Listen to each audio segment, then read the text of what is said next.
All right, so on the weekend before Rosa Parks' trial is set, the Nixon is organizing meetings in the black churches, and these are sort of long, emotional meetings with lots of singing and sermons, trying to rally people in solidarity to Rosa Parks' support and getting them to sort of be dedicated to this boycott that's emerging.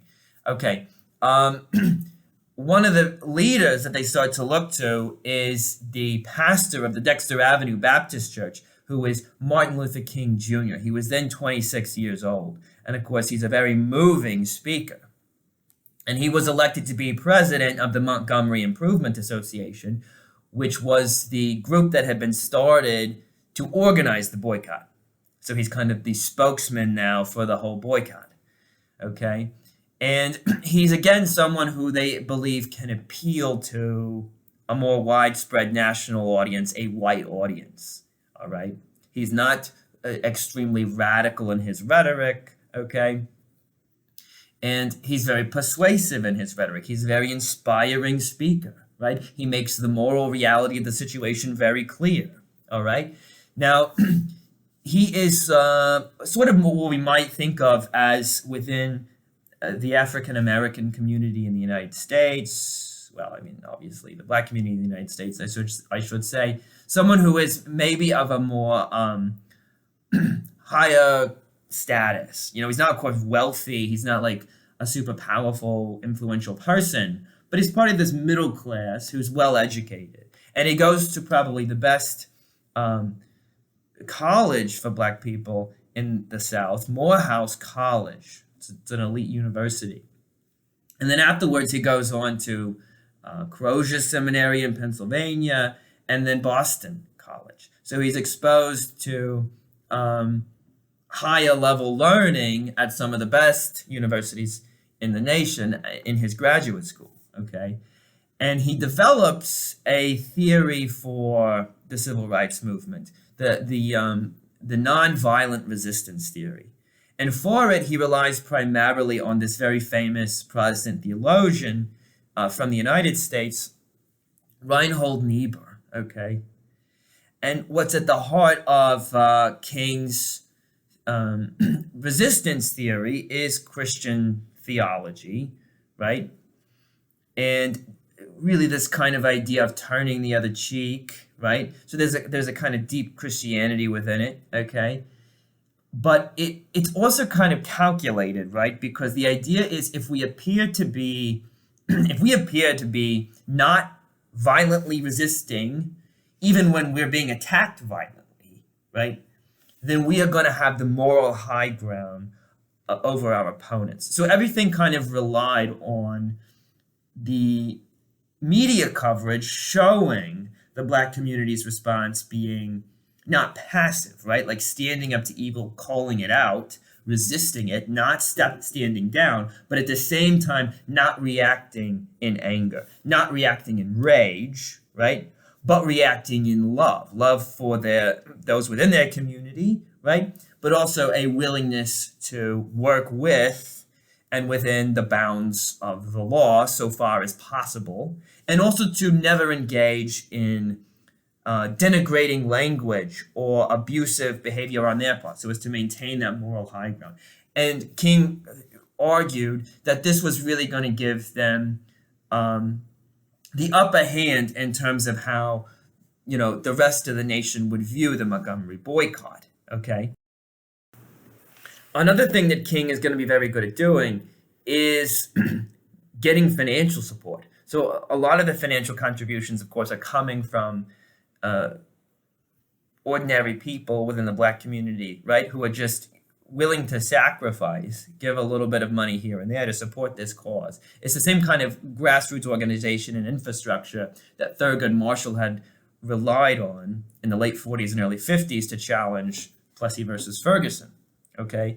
And King is very effective at mobilizing congregations of people, getting them invested in a cause, and then they respond not just with their vocal support, but with financial contributions if they can. And of course, these accumulate, and you have very much a popular grassroots movement here. But you also have him appealing to, these kind of more upper class, upper middle class white people that he has associations with from his days in seminary in Pennsylvania and in Boston, who also are going to be contributing money. So he's good at getting financial contributions from the white community as well. Okay, this is part of why the NAACP saw him as an effective leader for them.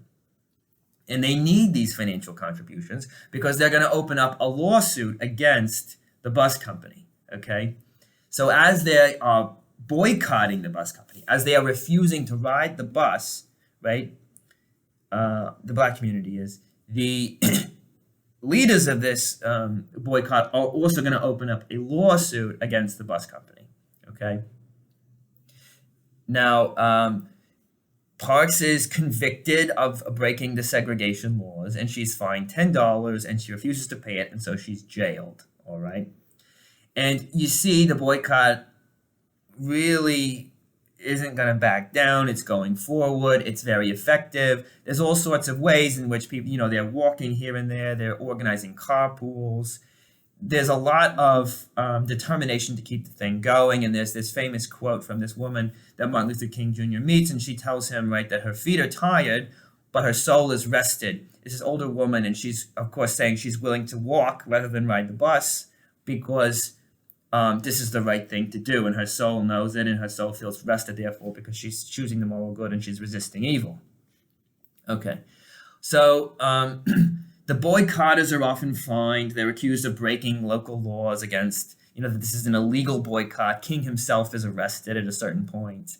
Okay, so part of his, of course, resistance theory is resistance, right? You don't back down when the law says you've broken it, that there's a higher moral law that you're accountable to, okay? But you don't react with anger and emotion. You react with composure and respect, right?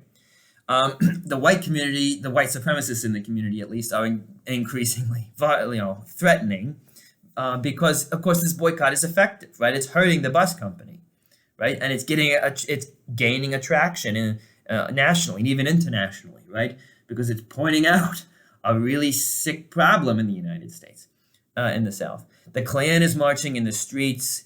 They pour acid on vehicles that black people were using for their carpooling.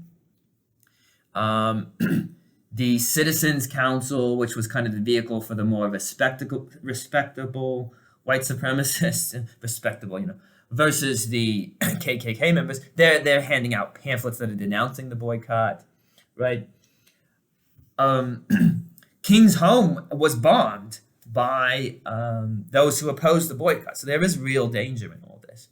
President Eisenhower is kind of keeping his distance from these events, okay? He's saying, look, this is a state matter. These are state laws that have been broken. Really, the federal government doesn't need to get involved, okay? Well, one thing to keep in mind here, what we've seen from the beginning with talking about Reconstruction is there isn't any way to enforce the civil rights of black people in the South unless the federal government gets involved in some way, right, and guarantees their rights under the Constitution and the rights due them as human beings. But, he's saying, look, that's a state problem. And for now, he's abstaining.